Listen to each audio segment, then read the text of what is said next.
असो पाणी असो, शेतकऱ्याने शेतात काम केल्याशिवाय होतच नाही. शेतकऱ्याने जर शेतात काम नाही केलं तर तुम्ही आम्ही खाणार काय, हो की नाही. चला, तर आपण गाईला मका घ्यायला आलो होतो.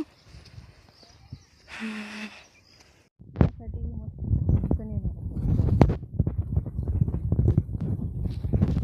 पकडायचे आणि मस्त खायचे. कसं काय कणसाचं बेत.